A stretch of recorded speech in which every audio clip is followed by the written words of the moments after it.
was talking to my trainer the other day. We were working out in my backyard, man, and I sat down on the wall and I said, man, I'm struggling today. This is hard. And my trainer's a younger guy. And he said, what do you mean? I said, man, this workout is hard. He said, no, man, this is hard. He said, how you came from a poor kid in the projects to this house you got in this neighborhood and the TV star, he said, that's hard. And I had to catch myself because working out ain't near as hard as the struggle to get where you want. Everybody in this room wants two things. Everybody wants to be successful and everybody wants to be happy. I'm gonna tell you something about that happiness and success is available for every last one of you. But I'm gonna tell you what you're gonna have to do. You're gonna change your mindset. If you're planning on being successful, you have to change this here. The difference between successful people and non-successful people is right here. It ain't no difference. It ain't none. If you want to be successful, you got to change your mind and you're gonna have to have some faith. The first way to get focus is to find purpose. The way to find purpose is you must identify what it is that you have to be purposeful in. Right when you are struggling with what to do, who you are, what's your next move, you are in an identity crisis. You are struggling with just who you are. See, you have not discovered who you are.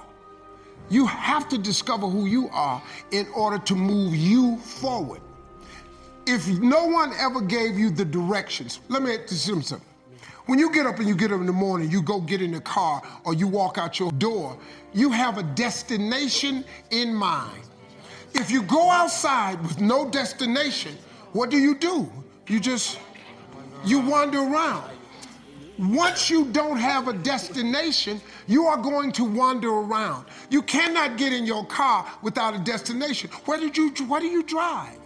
So you are in an identity crisis, the same thing I was in. So you have to find your purpose. A lot of things that happen to us that we think are negative or bad experience, these are lessons in what not to do. This is a way to have a bearing or look out for it the next time. You know, you got me once, you can't get me again. I'm telling you, man, if God got you through it, it's done, move on. You have got to move on. I use this analogy all the time. I'm gonna add a little bit to it. Bishop Jakes told me you cannot drive your car looking in the rear view mirror.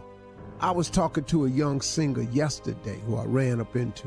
And man, let me tell you something. This analogy, I told him, we had about 20-minute conversation. See, you know what your rear view mirror is actually for in your car? I was just tripping on this one day. Actually, your rear view mirror is designed, and this is what I use it for. After I pass a car and I want to merge into that lane or I want to make another move, I look up in the rear view mirror and all I use it for, it shows me that I've gotten past it and I got enough room now clear to make my next move. That's what I use my rear view mirror for. I use my rear view mirror to just glance up every now and then to see what's coming up on me. That's all I use it for.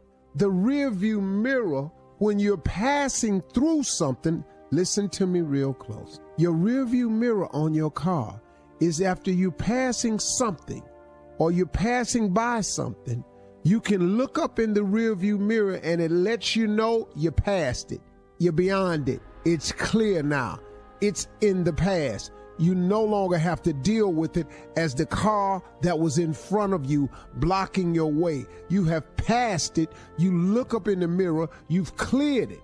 Now, if you want to switch lanes, you could slide on over. You got room. But that rear view mirror also lets you see if anything is coming up on you. And you just need to glance, because if you moving forward, ain't a whole lot can come up on you. You just glancing every now and then. And it reminds you that you got through something and you got beyond something. That's what the rear view mirror for. Now let's talk about that windshield. Why you think that windshield's so big on your car? That's the biggest window on your car. You know why the windshield's so big? Because it's where you're going. because even the automobile makers want you to have a wide view of where you're going so you can see what's up ahead. They put lights on the car at night so you can have night vision and see what's up ahead. But you can, See, now, why is that? Think about that now before I move forward with this one. Think about that windshield, man. Why is that windshield so big? So you can see where you're going. It's way more important where you're going than where you've been. Don't you see that? That's why the rear view mirror is so small, because it is nowhere near as important as it is as to where you're going. Where you've been just allows you to take a glance so you can make sure you cleared it, so you can see if there's room enough for you to make your next move, so you can know that you've gone through it and go ahead on about your business. But that windshield is for vision. A man without a dream or vision shall perish. That windshield is for somebody going somewhere. That windshield is for somebody up there trying to make another move. I'm going to go right, I'm going to left, I'm going to get off on this exit, I'm going to take this detour, I'm going to handle this sign, there's a new route. There's only so many miles left to go. That's what the windshield got. Let me tell you something, man. When you see a mile sign, you driving on the freeway, you're on the interstate, and let's say you driving to a particular city, and you see a sign that says that city is 138 miles away. That lets you know where you're going and you're on the right path. Now, if you keep looking in the rear view mirror, you'll never know how close you are. You'll never know. Because you're driving your car, looking in the rear view mirror, you all on the shoulder, you hear them rocks up under your car, you done scared yourself to death. Because you know why? Because you keep looking in the rear view mirror. Get out the rear view mirror. If God got you through it, it's done. Move on. You can't drive your car looking in the rear view mirror. You can't. If you keep looking in the rearview mirror, you're going to keep crashing your car.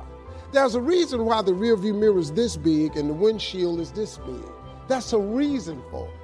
Because all the rearview mirror does is allows you to see what you've passed and to prevent what you've passed from coming up on you again. That's all the rearview mirror is for. The windshield is your future. It's where you're going. It's where you're headed. I hope you all picked up this today. And think about that, how that affects your life. If you got someone who you feel has wronged you and you carrying that, that's like a cancer. And all it's doing is eating away at you.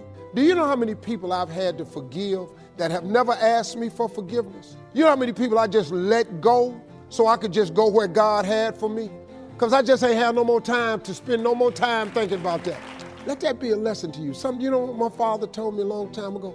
He said, son, when a fool is talking, listen very carefully. Because listening to a fool is important. Because knowing what not to do is just as important as knowing what to do. Look, man, if you got something that's been bothering you in your life, get past it. I've always known this, but somebody told me something one time about forgiveness. Forgiveness is not for the other person. Forgiveness is you. See, your unwillingness to forgive another person is like you sipping the poison waiting on them to die. You can't sip the poison of unforgiveness and expect them to die. Forgiveness is for you.